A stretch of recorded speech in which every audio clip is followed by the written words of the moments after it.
Soy Daniel Pernas de DPS Trading. El estratega de mercados e historiador Russell Napier advirtió que estamos en una fase de inflación estructuralmente elevada que durará entre 15 o 20 años. Después analizaremos la situación del mercado y 10 acciones interesantes, como Netflix y Procter & Gamble, que presentaron resultados, pero antes vamos a ver la interesante entrevista que le hicieron recientemente a Napier para conocer sus argumentos. Antes de nada, comentar que este historiador escribió durante años sobre el poder deflacionario de la economía mundial. Hace 2 años la marea cambió y a partir de ahí advirtió sobre un regreso vicioso de la inflación, escenario que se está cumpliendo en la actualidad. Bien, pues aquí en la primera pregunta le piden hacer una evaluación actual después de que en el verano de 2020 pronosticara la inflación. Él lo que comenta es que el pronóstico no ha cambiado, es decir, no cree que la inflación sea coyuntural, sino que es de naturaleza estructural. Comenta que estamos experimentando un cambio fundamental en el funcionamiento interno de la mayoría de economías occidentales. Y aquí empieza con la primera clave.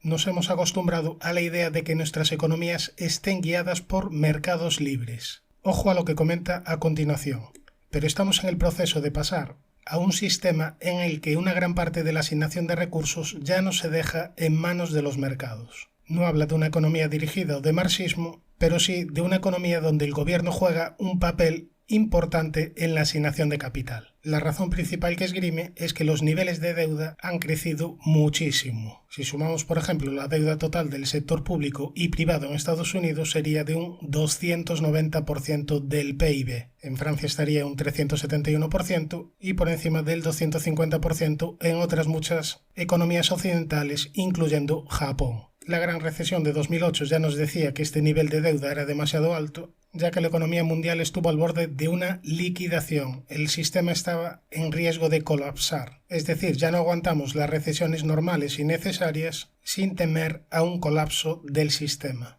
Por tanto, queda claro que el nivel de deuda respecto al PIB debe reducirse y la forma más sencilla de hacerlo es aumentando la tasa de crecimiento del PIB nominal. ¿Qué es el PIB nominal? Pues sería el PIB teniendo en cuenta la inflación, es decir, PIB nominal sería igual al PIB real más inflación. Su argumento estructural es que el poder de controlar la creación del dinero se ha trasladado de los bancos centrales a los gobiernos, y esto es así porque al emitir garantías estatales sobre el crédito bancario durante el COVID, los gobiernos han hecho cargo de manera efectiva de las palancas para controlar la creación de dinero. Aquí los detractores a sus argumentos le decían que esto solo era una medida de emergencia temporal para combatir los efectos de la pandemia. Pero ahora tenemos otra emergencia, la guerra en Ucrania y la crisis energética. Aquí lo que dice el bueno de Napier es que siempre va a haber otra emergencia. Los gobiernos no se retirarán de estas políticas. Como argumento da algunos datos. Desde febrero de 2020, de todos los nuevos préstamos en Alemania, el 40% está garantizado por el gobierno.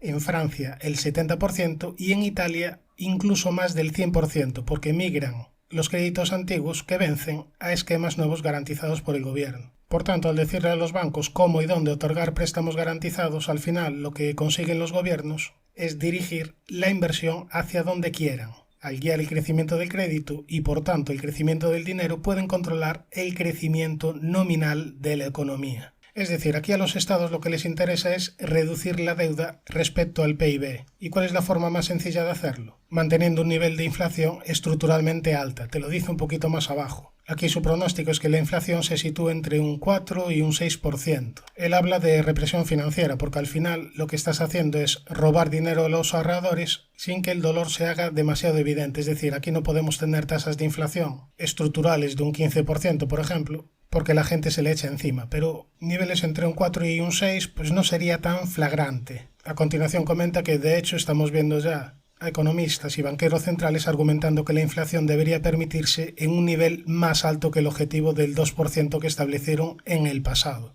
Por tanto, el marco de referencia ya se está desplazando hacia arriba. En resumen, el gobierno solo tiene que diseñar un nivel de crecimiento nominal y de inflación que sea consistentemente algo más alto que las tasas de interés para reducir la relación de deuda-PIB, lo mismo que se hizo después de la Segunda Guerra Mundial. Le preguntan, ¿qué te dice que esto está sucediendo hoy en día? Que los bancos normalmente dejan de prestar cuando la economía se dirige a una recesión. Sin embargo, esto no lo estamos viendo. De hecho, la directora financiera de Commerzbank en julio dijo que el gobierno no permitiría que los grandes deudores quiebren. Por tanto, en ausencia de ese riesgo, los bancos siguen prestando dinero. Comenta que ahora mismo estamos solo al principio de este proceso y que como mínimo necesitaremos al menos 15 años de inversión dirigida por el gobierno. ¿Cuál será el final de este proceso? Aquí habla de que al final volveremos a una fase de estanflación, al igual que la década de los 70. Una fase de alta inflación combinado con un alto desempleo. Comenta que mucha gente está hablando hoy de estanflación, pero esto es un error, porque la estanflación se caracteriza por una alta inflación y alto desempleo, y de momento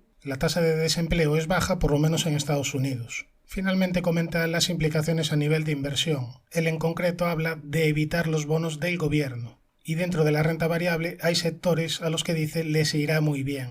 Los grandes problemas que tenemos, energía, cambio climático, defensa, desigualdad, la dependencia de la producción de China, se resolverán con inversiones masivas. Respecto al comportamiento de materias primas, comenta que al oro le irá bien una vez que la gente se dé cuenta de que la inflación no bajará, sino que se situará estructuralmente entre un 4 y el 6%. Después de ver esta entrevista, comentar que la semana que viene tenemos una cita importante, ya que el jueves 27 de octubre tendrá lugar la reunión del Banco Central Europeo donde comuniquen su decisión sobre tipos de interés. Ahora mismo se está descontando que pase de un 1,25% a un 2%, con una subida de 75 puntos básicos. Eso sería lo más lógico, lo más normal, es decir, que siguiese la estela de la Reserva Federal, porque todo lo contrario sería perjudicar aún más al euro. Bien, y ahora sí vamos a comentar ya la situación de mercado. Vamos a empezar por el Dow Jones y lo hacemos así porque ya te decía, tanto el fin de semana pasado como a lo largo de esta semana, que esta activación de figura de doble suelo iba a ser la clave. ¿La clave de qué? Pues la clave de los próximos movimientos, al menos de corto plazo, en índices americanos. Y es que tras superar este máximo, el Dow Jones habría activado objetivo de corto plazo hacia niveles de 32.050 puntos. ¿Quiere decir esto que ya hemos visto los mínimos y que esta zona de soporte ya no se va a perder? Eso no lo sabe nadie. Repito que para medio y largo plazo, de momento, la media sigue en fase descendente y que como mínimo tendríamos que exigirle que se girase al alza y que superara el máximo anterior en niveles de 34.295. Falta mucho para eso, pero de momento a corto plazo se empiezan a ver brotes verdes. Si nos vamos al Nasdaq 100, vemos que este último rebote viene desde la zona del 61,8% de esta última subida. Obviamente se trata de una zona, no es un nivel al tick, pero desde aquí ha reaccionado el precio. Al contrario que el Dow Jones no tiene ninguna estructura alcista activada de corto plazo, pero parece que si el Dow Jones sube, lo más probable es que el Nasdaq haga lo propio. Ahora nos vamos al S&P 500, en este caso reaccionando desde el 50% Fibonacci de esta última subida. Tiene primera zona de resistencia de corto plazo, los 3.805, y después ya el siguiente obstáculo sería la media de 200 sesiones que también está en fase descendente. Si nos vamos al Russell 2000, de momento ha respetado la zona de mínimos anuales en el entorno de los 1.650-1.651, si bien esta semana no pudo con la resistencia que te comentaba en el anterior vídeo, esta zona sombreada verde, en el entorno de los 1.782 puntos aproximadamente. Superarlo sería una señal positiva de corto plazo en el Russell 2000. ¿Cuál sería la señal de medio a largo plazo que avisaría de que esta corrección probablemente ha terminado? Superar este máximo. Superar la zona de los 2.032-2.033 puntos, porque en ese caso activaría figura de doble suelo.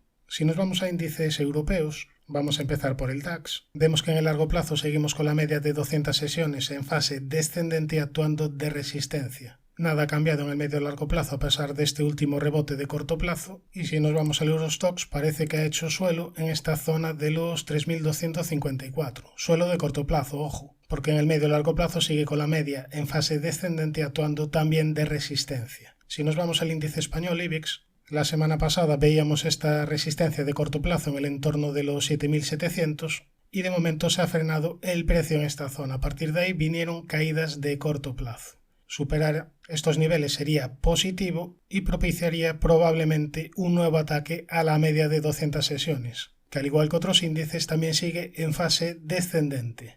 Si nos vamos al FTSE, en el vídeo anterior te decía que habíamos perdido esta importante zona de soporte de los 6.809, pero había dejado una vela interesante con sombra inferior alargada. Es decir, a cierres no habríamos perdido el soporte, sino que habrían entrado compras. Obviamente, perder los mínimos de la vela en el entorno de los 6.709 sería negativo, pero mientras se mantengan, podríamos ver más rebotes. ¿Cuál sería la siguiente resistencia? Los 7.093 y la media de 200 sesiones.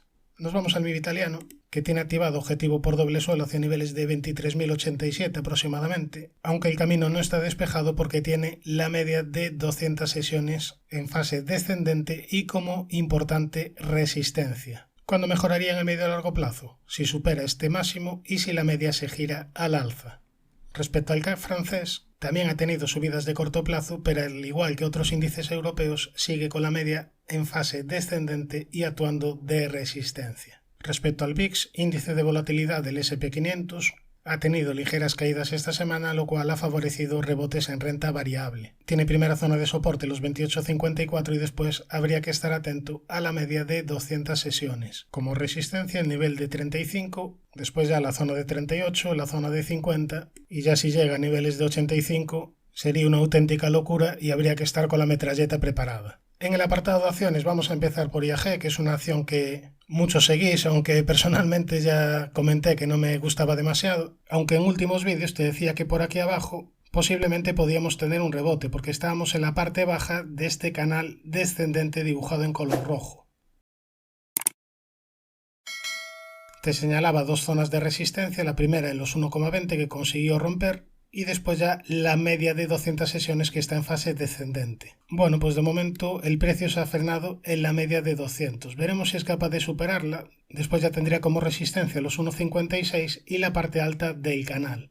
Como soportes, la zona de 1,20, los mínimos anuales y la zona de 1 euro, que sería la parte baja del canal, además de un importante nivel psicológico. Nos vamos ahora a ver la situación de ACS, donde aquí en vídeos anteriores marcaba un nivel de resistencia importante en los 25,15. Pero es que además, en el corto plazo, yo estaría pendiente de esta nueva estructura que está realizando, que sería un triángulo simétrico. En caso de que rompa por arriba, habría que proyectar objetivo hacia la zona de los 27,83 aproximadamente. Bueno, dependería un poco de por dónde rompa. Por el camino, eso sí, tendría la importante resistencia comentada anteriormente. Esta zona de los 25,15. Nos vamos ahora a ver acciones americanas. Vamos a empezar por Netflix, una compañía que presentó resultados esta semana. Unos resultados que, bueno, lo veremos a continuación en el gráfico, gustaron a los inversores. El dato más positivo viene de una métrica clave en este tipo de compañías, que sería el número de suscriptores, que pasaron de 220 millones con 67 a 223. Un crecimiento de 2,4 millones de suscriptores, muy por encima de la cifra estimada de la compañía, que pronosticaba de un crecimiento de apenas 1 millón. En cuanto a ingresos, tenemos un crecimiento de un 5,9% respecto al trimestre comparable del año anterior, y el único dato que no acompañaría sería el EPS, es decir, el beneficio por acción, ya que se redujo de 3,19 euros a 3,10.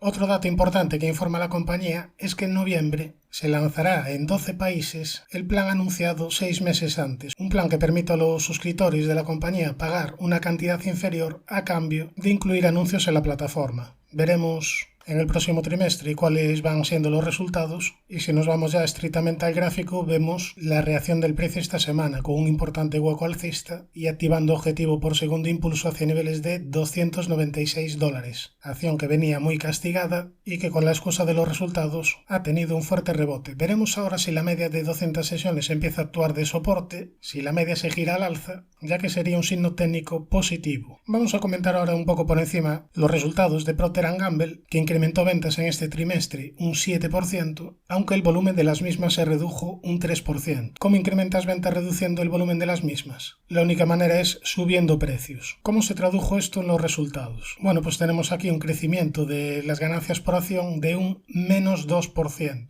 Ahora bien, si le restamos el efecto divisa, el crecimiento realmente normalizado, sin tener en cuenta el efecto de la divisa, sería de un más 7%. ¿Por qué ha perjudicado la divisa? Porque el dólar está muy fuerte y al hacer el cambio de la divisa de los ingresos en el exterior le suponen menos dólares ingresados. Respecto a su aspecto técnico, pues bueno, tendría activado un objetivo por doble techo hacia niveles de 120,27. Vemos aquí dos máximos al mismo nivel, se pierde este mínimo y activa objetivo. Además, tras perder este último mínimo, también tendría activado objetivo por segundo impulso bajista hacia niveles de 115,69. De momento ha encontrado soporte en esta directriz que une mínimos, pero la media de 200 sesiones sigue en fase descendente y ya ha actuado aquí de resistencia. Por tanto, de momento precaución mientras la media no se gire y mientras no se supere este último máximo en los 149,56 euros. Nos vamos ahora a ver la situación técnica de Goldman Sachs, donde aquí a mediados de año te había activado una figura de pequeño doble suelo, a partir de ahí subidas, y ahora recientemente ha hecho lo mismo. Vemos dos mínimos en la misma zona, se supera este máximo y activa un pequeño objetivo alcista hacia niveles de 339,43 dólares. Este objetivo estará vigente mientras no se pierda la zona de mínimos de los 289. Si pierde esta zona, el siguiente nivel relevante estaría en los 275,46. Nos vamos a otra compañía que también presentó resultados, Danaher, ticker DHR, una compañía que este año activó y en este caso ya cumplió objetivo por doble y triple techo hacia niveles de 233,21. Una vez que cumple este objetivo viene un rebote, el rebote se para en la zona del máximo anterior y a partir de ahí de nuevo caídas. La vela que ha dejado el viernes no es mala, una vela con sombra inferior alargada, veremos si desde aquí aprovecha para rebotar. De momento la media baja actúa de resistencia e incluso aquí podríamos hablar de un canal descendente roto a la baja. Soporte clave, zona de 233,10. Nos vamos ahora a ver una acción muy interesante, Fisher, ticker FISV, una acción que ya la habíamos analizado en el canal porque tiene objetivo activado pendiente por esta cuña descendente rota al alza. Una cuña muy clara con objetivo hacia la zona de 127,85 dólares. Cuando estábamos por aquí arriba te decía que no era, bajo mi punto de vista, el mejor timing de compra y que habría que vigilarla si se daban correcciones. De hecho aquí hasta tengo apuntado todavía el escenario, caídas, y por aquí en esta zona te proponía vigilarla por si daba nuevas señales alcistas. Ahora, si ampliamos el zoom, aquí en mínimos te dejo una vela bastante interesante, la vela del viernes también es positiva y sobre todo confirmaría mejoría en caso de superar esta zona de los 101 dólares, esta zona sombreada verde, ya que en ese caso estaría activando divergencia alcista de corto plazo. Objetivo hacia la zona de los 109,18, soporte los 91,60 y los mínimos anuales en los 87,30 dólares. Resistencia importante en los 111 dólares, una zona donde previamente se paró el precio y que en caso de superarse activaría una especie de hombro, cabeza, hombro invertido. De todas formas, aquí la figura más clara sería la de cuña descendente que ya está activada. Veremos si supera el nivel de 101, esta resistencia de corto plazo, y a partir de ahí se reanudan las subidas. Vamos ahora a comentar otra acción interesante, pero antes, si te está gustando este vídeo, suscríbete al canal para no perderte ninguna estructura, ningún objetivo, para no perderte ningún contenido. Ahora sí, vamos a la siguiente. Aquí tenemos el gráfico de la compañía Lockheed Martin, acción del sector defensa, que recientemente ha dejado una vela semanal muy interesante, una vela con la que ha roto la directriz que une máximos, una vela bastante potente que probablemente tenga continuidad alcista, al menos para testear los antiguos máximos y para testear la parte alta de este canal ascendente dibujado en color azul. Posible zona de soporte, la directriz que hemos roto, los 393,38 y la media de 200. Una acción que tiene no tan buen aspecto técnico sería Verizon. Eso sí, ya habría cumplido el objetivo por canal ascendente roto a la baja, objetivo que comentamos en el canal, y que dirigió las últimas caídas. De momento, la media de 200 sigue en fase descendente, actuando de resistencia, y para corto plazo tendríamos el primer obstáculo en esta directriz que une máximos y en los 37,78 dólares. En caso de que supere estas resistencias, pues quizás pudiéramos ver un ataque a esta zona sombreada amarilla en el entorno de los 43,30 y a la media de 200.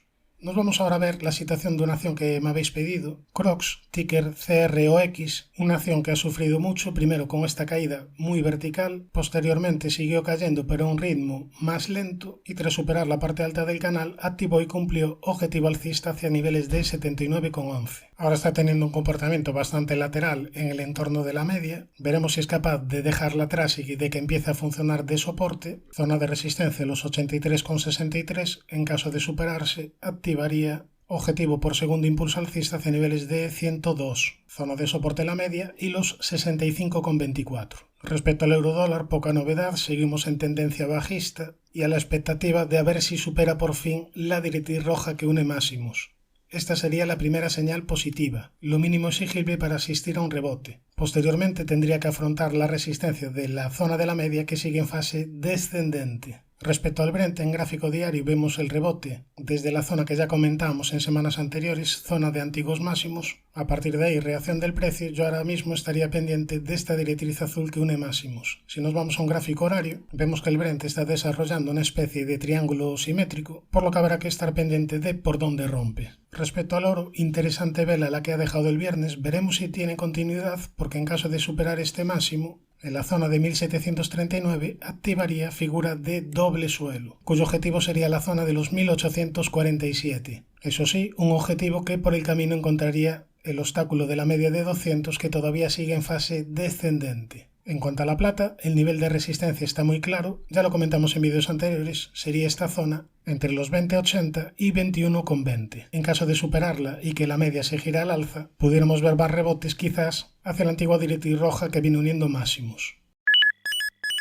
Suscríbete al canal si te ha gustado este vídeo y no te olvides de activar la campana para no perderte ninguna información. Un saludo, mucha precaución y buenas inversiones.